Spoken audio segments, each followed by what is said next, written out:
Eu vou começar comentando um pouco a pergunta do Renzo, né? Inclusive tentando responder a Ana.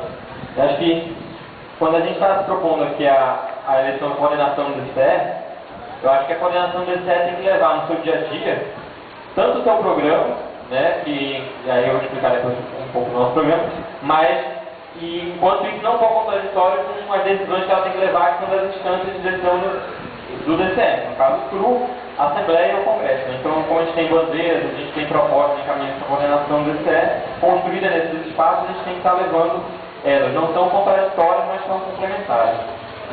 Mas acho que o problema que eu também quis colocar é com a falta de legitimidade do movimento estudantil como os estudantes. Né? Eu acho que isso ainda não é para ninguém, realmente é populismo dentro dos estudantes, pouca participação, e isso não é em uma ou outra unidade, em todas. Né? O que a gente tem que dar resposta para tentar resolver isso? Eu acho que tem que fortalecer as organizações de base, a gente tem que divulgar os espaços, divulgar o que está sendo construído. Isso aí é uma tarefa para todo o movimento estudantil, não só para o DCE. Né? Abrir mais espaços que sejam complementares de centros acadêmicos, do DCE, então a gente tem que fazer espaços de discussão, desde temáticos específicos das unidades de cada curso, que não é contraditório com o debate geral com a conjuntura nacional, a política geral, a forma universitária, o que está sendo colocado no nível do governo do Estado, no governo federal. Acho que a gente tem que dar conta de trabalhar essas duas atividades como complementares para poder ampliar a legitimidade que a gente tem e a participação. Porque não basta a gente chegar com uma verdade dada, sem saber trabalhar novas formas para trazer estudantes para participarem. Né? Eu acho que tem esse problema no movimento estudantil, a gente tem que dar conta disso. E a nossa Caixa Programa, inclusive como propósito de se levar a toda a atividade do ano que vem, são abrir mais espaços e legitimar, não banalizar os espaços que têm que ser colocados hoje. Então, fazer um planejamento para todos os teatros, estabelecer pautas do CRU no ano inteiro, fazer assembleias discutidas com antecipação, né, e com debate nos lugares, é uma forma de a gente criar a participação. Assim, e respondendo a pergunta do Marcelo, assim, com relação ao compromisso presente, assim, tem que ter um compromisso, assim, de estar presente nos espaços, assim, de estar fazendo embate lá de concepção de universidade mesmo que a gente defende, uma universidade pública, e também está querendo construir essa universidade pública do jeito que a gente defende, assim, do jeito que o movimento a gente defende historicamente, assim. E acho que a gente sabe que essas conquistas, como a gente já falou muito aqui, não vão estar por lá dentro, a gente sabe que hoje a universidade não é democrática, a gente sabe que a gente se organizar, a gente não está lá fora. E nisso também fica um compromisso de, enquanto chapa do DCE, também está trazendo essas pautas para serem discutidas nas instâncias do movimento, nos CEAs, nos CRUs, nas assembleias, assim, para a gente tentar utilizar esses problemas para efetivar a nossa mobilização, a nossa organização e conseguir algumas conquistas lá dentro. Assim. Por isso não fica só a responsabilidade de enquanto RD de participar dos espaços, mas enquanto DCE, bancar a discussão das unidades dessas pautas, assim, para a gente construir as campanhas e construir as mobilizações mesmo, assim, porque não adianta só ter RD, eu acho. Vou colocar um pouco o que o Sérgio perguntou em relação à extensão. Acho que de alguns anos para cá, a participação em atividades de extensão tem crescido, principalmente porque ela tem sido vista como um fator importante de formação acadêmica para as pessoas que estão cursando um curso aqui na Unicamp. Então, ao elas enxergarem a importância dessas atividades que levam o estudante a extrapolar a prática estudantil para dentro da universidade, ele passa a se envolver com as atividades que já estão feitas por grupos. Alguns grupos aqui vêm de 5, 6 anos de acúmulo de trabalho, outros grupos que estão surgindo. Então,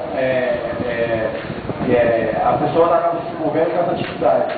Quando ela se aproxima dessa atividade de extensão, ela acaba se envolvendo com a questão do movimento estudantil, exatamente porque a extensão da Unicamp, ela não existe da maneira como a gente acha que deve ser, próxima da realidade que a gente vive na social, perto dos movimentos sociais.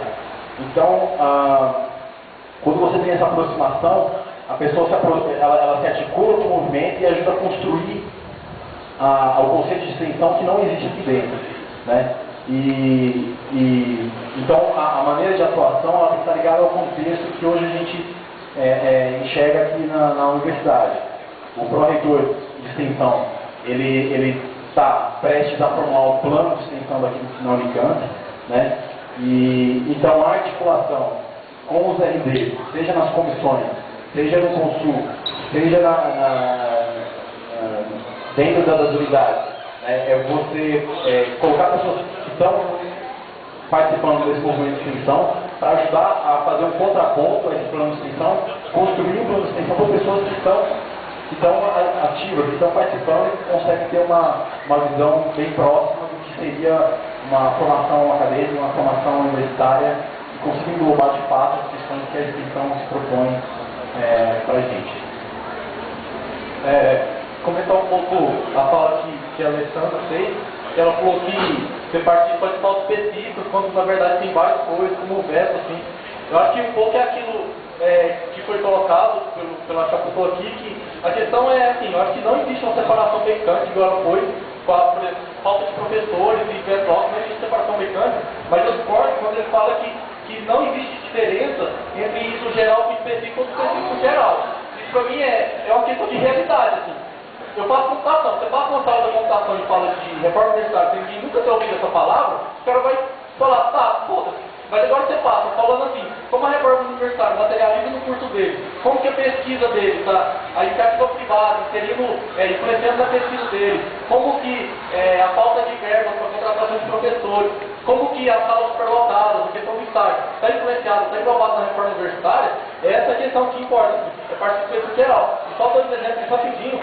Um é a questão, para falar de estudos pautas gerais, é a questão, por exemplo, da farmácia ter parado na época do veto, ter se mobilizado, todo o curso de farmácia parou, partindo da pauta específica do curso deles, eles pararam e foram para São Paulo, discutir o veto, que é uma pauta geral, e a questão daquela banda da reforma universitária, que foi feita, e você pegava as especificidades dos institutos, foi da Faculdade de Educação, foi do Instituto de Biologia, pegando pautas específicas e discutindo a reforma universitária.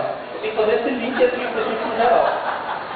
Só para comentar a fala do Coutinho, acho que o movimento estudantil ele subestima demais a relação com a institucionalidade. Eu acho que a gente não tem que debater ou disputar, porque é impossível a gente ganhar qualquer coisa numa forma de democracia que existe na universidade, isso é por isso que a gente tem que lutar por qualidade, mas o movimento estudantil subestima a forma como as pessoas, como professores comandam isso aqui, através da legislação e tudo mais. Então acho que é uma coisa que a gente tem que avançar, conhecer como funciona a universidade, para poder fazer o embate aqui dentro. Agora,